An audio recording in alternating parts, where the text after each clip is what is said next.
Dance around the park, James, and don't spare the horses.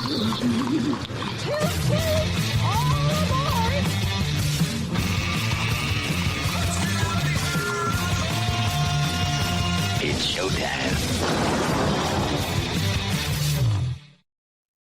All right, and welcome in to this special edition of On the Ledge, your Ontario Politics podcast. No, we do not have the roundtable crew with us this week.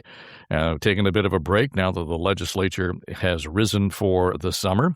But if need be, and when need be, we'll call the troops back in and start talking about the things that are politics around the table. But in the meantime, there are stories that are developing right now that you need to pay attention to and that land directly on the Premier's desk and on the Finance Minister's desk. Now, you may know that we marked Tax Freedom Day here in Canada this week, and that pretty much means that you have rendered unto Caesar all that is owed to Caesar.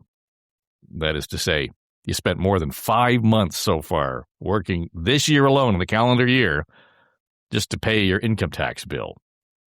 Good news is the rest of the year between now and December 31, you get to work for yourself. So all that money's yours. Okay.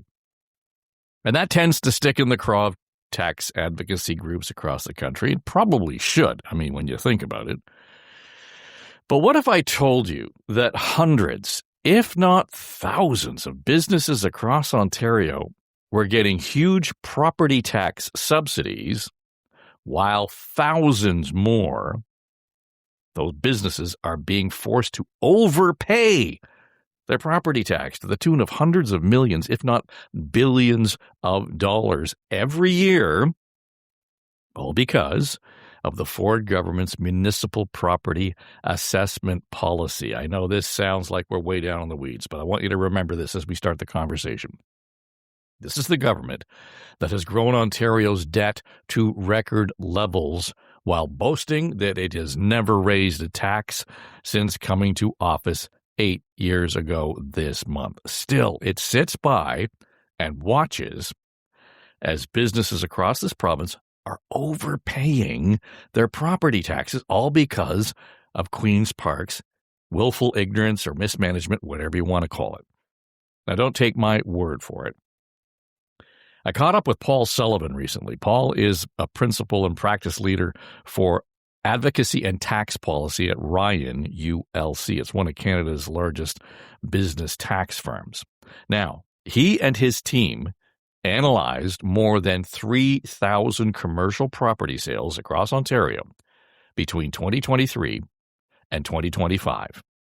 In Toronto, Mississauga, and London alone, they identified 293 properties. That's about 10% of all the properties they looked at just in those three municipalities. Those 293 properties collectively overpaid an estimated $26.7 million in property taxes in 2025. It's an important story. I want you to spend the next half hour or 40 minutes or so with us. Paul's going to join us to explain it, and then I need you to kind of respond. We need to hear from you. If you're a small business, if you're paying your property tax, and you're looking at your bill, you didn't realize it, maybe you look at it now differently and find out you are paying far more property tax than you should be here in the province of Ontario. Paul Sullivan, thanks for joining us. I know we're going to talk about like way down in the weeds, really wonkish stuff, but I can't impress upon people enough. And I have a hard time doing this, and maybe you'll be able to help me do this, how important it is to understand the effect and the impact of your property tax.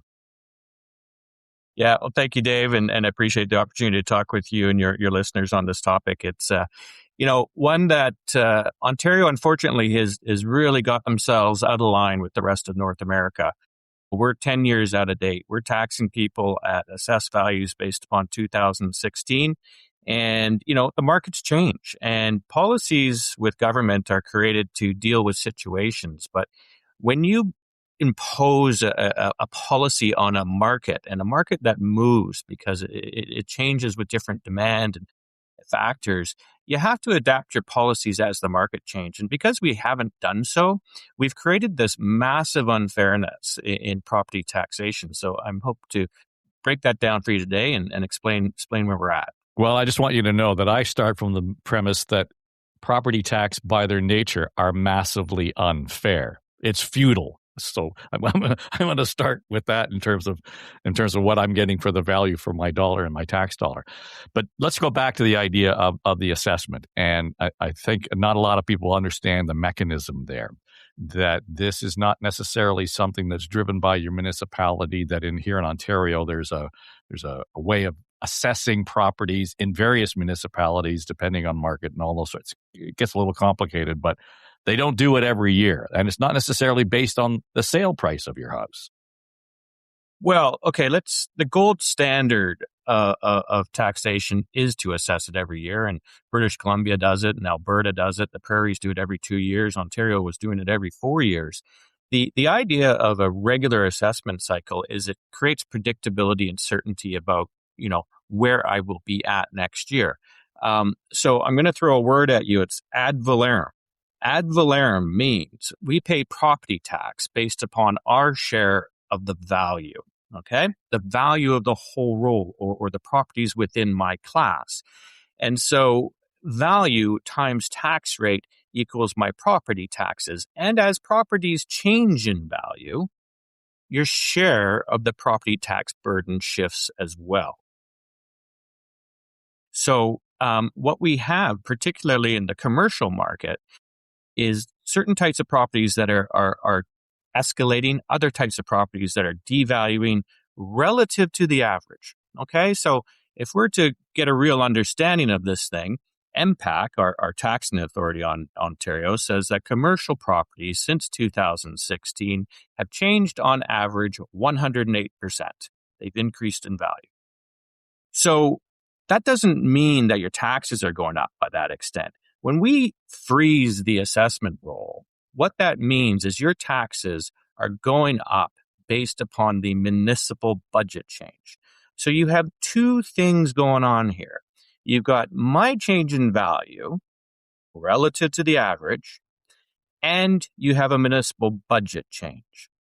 So when you freeze values, you fix on historical relationships between property types, and you keep adding to that the municipal budget change. And that is where the unfairness starts to appear.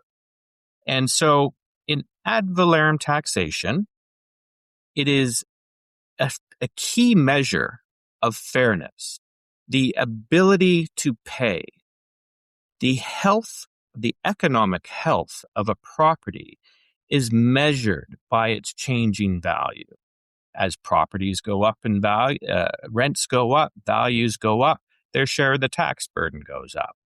But what if we don't do that? What if the properties like our retail malls or our local independent businesses throughout our high streets, what if those values are frozen and tax rates keep going up because budgets keep going up? There's no shifting that's occurring with the economic level these properties are performing at. So let me ask you something just to distinguish in terms of, you're talking about freezing the value in terms of the assessment, the official assessments being done by government agencies, and not necessarily the sale value of that property, which can be two different things. Right. So in a normal system where we assess annually or biannually, your sale prices will be quite similar to your assessed values, right? Yep. And that's what we generally will call a market value system. So when we've got that gap, and you go back to 2016, 10 years, lots happened in the past 10 years, and just to shake your head, lots happened in the last 10 months. Yeah, that has affected those values, right? So the ability to pay, and we always talk about it, property tax primarily as a residential property tax, because that's what we're all familiar with, and that carries a good deal of the municipal burden. The portion of the commercial tax is something different again. And the reason is, from my perspective, is that my house is going to go up and down based on the market value of real estate in my neighborhood, period. But if I own a coffee shop, it's going to go up and down based on location, et cetera. But it's also going to go up and down based on people's willingness to buy my coffee. So that is another component here that it kind of adds a worm to the can. It's a little bit complicated, no? Well, that's what I call this ability to pay, or the economic barometer of our real estate. And that's why a market value system with frequent reassessments functions well. Because where we have properties that are overperforming and in high demand, and if we don't adjust the tax burden with those, you create artificial inputs to the market value of the property. So if you can imagine, the property taxes on a property should be $12 per square foot, but they're frozen at $5 per square foot. Suddenly, you're changing the economic inputs to valuation and creating artificial values. And it's not appropriate for property tax distribution. So in one of your recent blogs on Substack, you listed a number of locations that you had surveyed here in the GTA. And Yes. you had determined that a significant number of them were, for all intents and purposes, being overtaxed. They're based on this. Walk me through that, because in some cases, your assessed value was higher than the sale price, or it was lower than the sale price, but they were still being overtaxed. Right. Okay. So if you can imagine that the average increase is 108%, that means the tax rates would have reduced due to the value change, right? When values go up, tax rates go down. Okay. But if you are selling today at the assessed value from 2016, it means my value didn't go up. It means my relative value didn't change, but the overall value went up 108%. So the properties that went up should have picked up an additional share of the tax burden, but that didn't happen, right? And so what I've done is we've analyzed 3,000 sales in Toronto. We did a study in Toronto, and we looked at the types of properties which performed under the average. And that's the basis of the analysis. So if I'm changing at below the average, it means I am bearing a greater and greater share per year of the tax burden. And if I look at the type of properties that are underperforming relative to the average, it's our local independent businesses. It's our community retail. It's our coffee shop, our butchers, our bakers. And, I went down Bloor Street and I went and talked to all these merchants, because that's what I do as an advocate. I go to the street and I say, listen, do you know what's going on? Do you understand this? And Dave, it's complicated. People don't understand, and people are trying to run their small businesses, and this is kind of voodoo to them. And I think that's why it's gone on so long, because I believe if people truly understood how unfairly treated they were being used here, this would have changed by now. So, for instance, I went down Bloor Street a couple weeks ago and talked to a half a dozen retailers. I said, "Hey, do you realize that you're paying $18,000 too much in property taxes this year?" They didn't understand, and they didn't understand how they could get to that place. And to try and explain the math to them was very difficult. But that's why I'm getting involved. I'm doing an education piece. I've always represented the business improvement associations and small business. I'm going out to the market. I'm saying, guys, you got to pay attention to this. You're really not paying your fair share, and it's impacting your survival, right? So let me ask you then. I appreciate the fact. I mean, you're talking to a guy who made a career in journalism, so numbers are meaningless to me. So, but I understand the need to make sure that we dig down and have some level of accountability around them. The businesses themselves are in the business of selling shoes or coffee or whatever. They're not in the business of accounting and making sure that they understand the tax system. Let me ask you though, if they don't understand it, do you have any confidence whatsoever that the folks in the finance departments and the ministries across the country have a real good handle on how this works? Well, I'm glad you asked that, Dave, because I'm meeting with them weekly. I have several meetings per week with, whether it's a finance critic or the Minister of Finance or his staff, and I've presented all my math to them. These are the guys that are figuring all this out. MPAC's doing their valuations every year. The numbers are available, and from what I've presented to political staff and politicians, they're like, we know, we get it. I'm like, okay, so what are we doing about it? And I think, there's this, doesn't seem to be some urgency about it because the taxpayer, the stakeholder, doesn't understand it. And it's not until that happens that we'll create the urgency that we can create change. But what we do know, Dave, is that the longer we leave this, the bigger the mess it is. And, there's been 2 other instances of a freeze in Canada's recent history. I'm not talking about the old Ontario freeze. And both of those provinces got out of it within 2 years. To be 10 years out, it's not acceptable in tax policy. Every academic would tell you it's bad tax policy. So when you look at this and needless to say, coming out of COVID, retail, restaurants, hospitality, they're all struggling on so many levels. How much of this is a hidden, minefield that they not only do they not see, but it is accounting for the failure or contributing significantly to the failure of a lot of these businesses? I would say quite a bit, because if I walk down and talk to the tea sales lady or the children's clothing store, and they're $18,000 over tax and they're making a 5% margin on their goods, they have to do hundreds of thousands of dollars of sales to cover that unfair taxation. That brings to mind the recent budget that came out, and again the province released 2 paragraphs on property taxation. They say we need to protect people from unpredictable shocks in the marketplace, and we need stability in challenging times. And I'm sorry that these things happen, and that happened during COVID, and the you are not creating stability and not accounting for change. That's bad policy, and particularly when it's hurting our small business.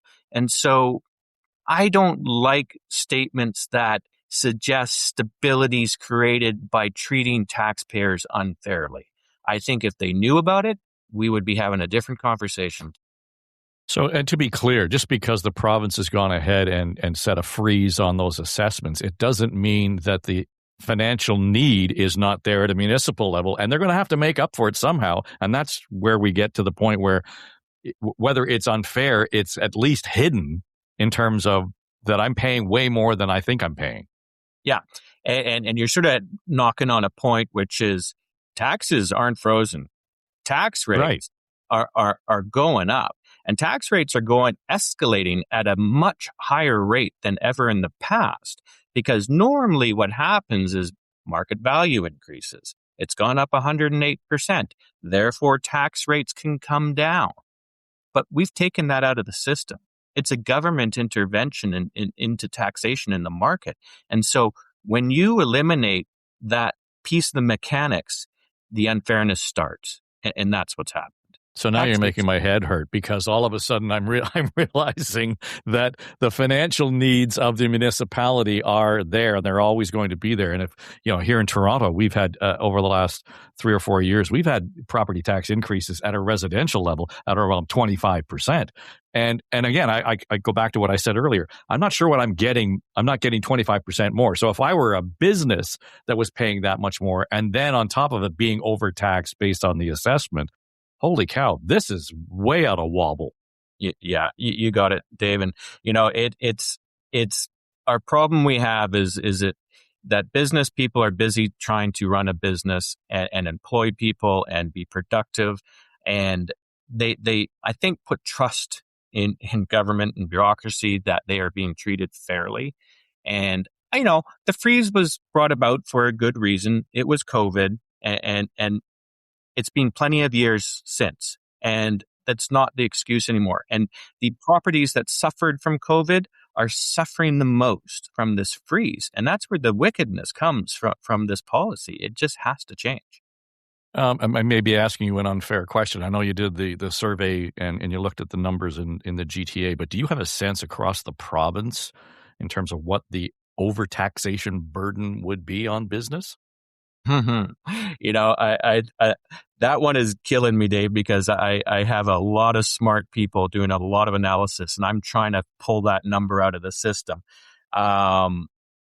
It's going to be billions, and it's it's far more significant in the commercial sector than the residential. The residential is kind of a tighter change, if you like to call it that. But let's take one of my analysis I did on the 12 major shopping centers that sold. So we're doing all of our analysis based off of sales, and we're comparing that to the average change, and we're comparing that to their actual 2016 assessed values. The 12 shopping centers that sold are assessed at $857 million above what they sold for in the past 2 years. Holy cow. That's huge. That's $47 million in taxes that they shouldn't be paying every single year. And it's not stopped yet. And so what does that mean to your average small business? $5,000 per door. Every single tenant, every single year, we are paying that we shouldn't be. And this is the type of math that has to be brought to the public, because I can tell you what, people in Canada believe they should pay for the goods and services they receive. And I don't think anybody would think it's right that they're being subsidized by somebody else, especially small business. Makes me think of there's a sandwich shop that I go to near our family cottage, and we love to go in there. They do great business. It's a great local community place, family run. And I walked in there last week, and there's a sign on the door. It's actually a letter that's on the door. And they're almost apologizing for having to raise the price of their sandwiches.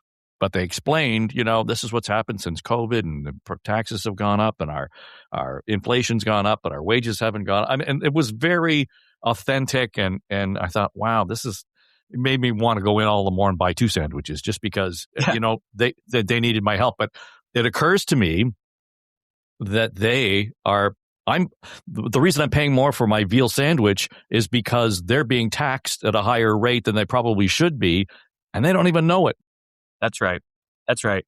And, you have this disconnect between our local independent businesses and, higher margin retail business.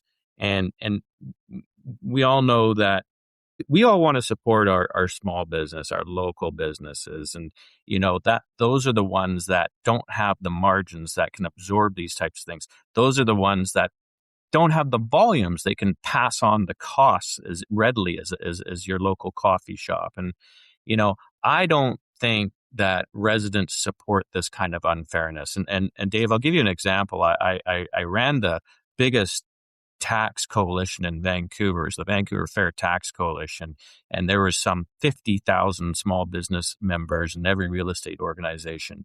We shifted hundreds of millions of dollars from commercial taxpayers to residential taxpayers over 5 years because it wasn't fair. And we did not, we had residents come out and say, oh, you can't do this. And then they heard our story and they were like, no, we're with these guys now. That this isn't right. You should only pay for the goods and services you receive. And when business is paying $2 for every dollar of services they're consuming, it's too much, right? Yeah. And again, the idea, though, that changing the system means is a complicated issue, and you will know this just because we're going to have to educate people. We're going to have them buy into the idea, because I can see all of a sudden, all right, if they're overtaxed by X percent, at some point we got to make that nut up at City Hall when the budget comes around, and we start talking about it again in November. The costs don't go away, but shifting the burden is what's necessary. It's not going to be easy to convince me that I should be paying more because I'm not getting any more service than I was yesterday. And now all of a sudden, the residential rates are going to have to balance off what commercial rates are doing, right? Well, okay, let's just be clear here. The residential and commercial buckets are two separate buckets. The burden of taxation is set. We're not asking one class to pay for another class. That does not happen in a reassessment. The amount in the residential bucket stays the same. The amount in the commercial bucket stays the same. It's in that bucket, how does the shift occur? What types of properties and locations of properties will pay more? Which ones will pay less? Okay. So this is not about business versus residential, but you're quite right. There are people that are going to have to pay more, to which I would say two things.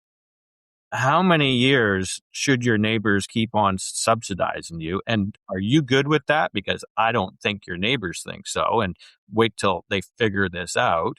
And point two is there's ways to mitigate the problem. Okay. So it is the province's responsibility to reinstate market value assessment.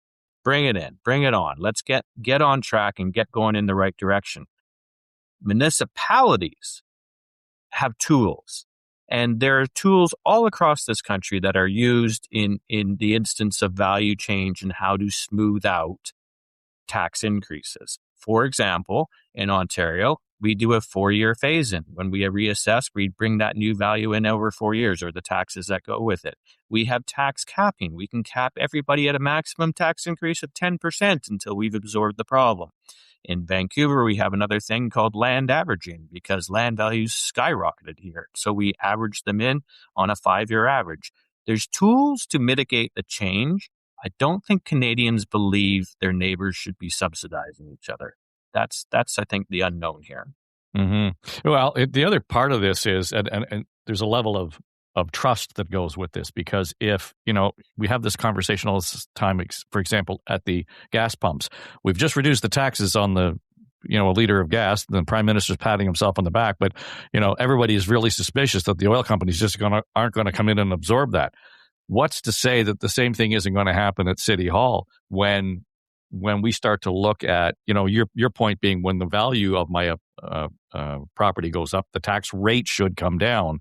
That's a should. It doesn't guarantee that it will. There's always that willingness to say, look at that. We can actually make more money on at the end of the day by not reducing that rate, even though the property taxes are the values going up. Yeah. I mean, you're meant to be able to trust government on these types of things, Dave, and the Good system. Luck. Yeah, I hear you. And the system is meant to work. And, until we educate those people that are getting hosed by this bad policy, I don't think the understanding level is going to reach a point where accountability comes into play. And accountability can be on a couple of different scores. And accountability on municipal budgets is a big part of this conversation because tax rates keep going up and it's hidden in this assessment freeze. And maybe we'll get more accountability on municipal budgets when people are paying their fair share of taxes and start to speak up about things, right? So the broader issue here is that, and we struggle with this in Toronto, and I know in the larger municipalities, Vancouver, it's always an issue, and particularly because property rates and real estate generally are insane. The idea that there are other tools. So here in Toronto, we have the privilege of paying an extra land transfer tax, which is, another issue just generally in terms of, making real estate available. It becomes costly to actually buy and sell in your own market as a result of it. I don't think a lot of people are realizing that until they get to the point of selling. But there are other tools that have been given to Toronto to raise revenues, and whether they're user fees or typically they're not taxes unless it's like a hotel tax or something, a hospitality tax. Even with those tools in place, which could help with mitigating some of these costs, the provincial government isn't really excited about allowing the municipality to exercise those tools. So there's a real reticence at the provincial level to actually let the municipalities have any level of control or flexibility in how they're managing much of this. Yeah, Dave, we have this issue in every province, as you say. And boy, no province is more akin to introducing new taxes in British Columbia. We've introduced 7 new taxes on real estate in 8 years. And it was a policy. We were going to crush the demand for real estate. It worked. Didn't get rid of them. Now they've crushed the entire real estate market. I mean, there's other things going on, but these tax policies have not helped. You know, when you come back to property taxes, Dave, we have to realize and remind ourselves that property taxes were designed for core services: police, fire, engineering, planning, finance. They're not designed for social services. They're not designed for the responsibilities of the province. And it's certainly one of my mandates is advocating over core services and getting back to basics so that property taxes can function for the purpose they were designed and not allow the shifting of responsibility between levels of government that continues to occur because we're not holding municipal politicians accountable to the revenues they should be raising for core services. Yeah, well, and you know, people look at that and say, yeah, public works, I get it. If that's what's the water coming into my house is part of my property tax, I understand that. Picking the garbage up at the curb, I understand that.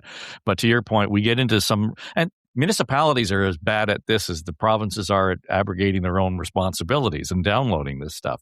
And quite frankly, you know, you're back to your survey of the folks along Bloor Street. Listen, I'm just trying to sell coffee here. Leave me alone. I get exhausted trying to keep up with all the other stuff. So there's a fatigue that this actually plays on. Mm-hmm. Mm-hmm. And government intervention is impacting on economic viability of businesses on this. And they don't, you know, our clients, we surveyed them. They're a lot of the property owners. You know, 86% of them say it's unfair. We shouldn't be doing this. 75% of them say we should be assessing properties every year so we can create predictability and have certainty.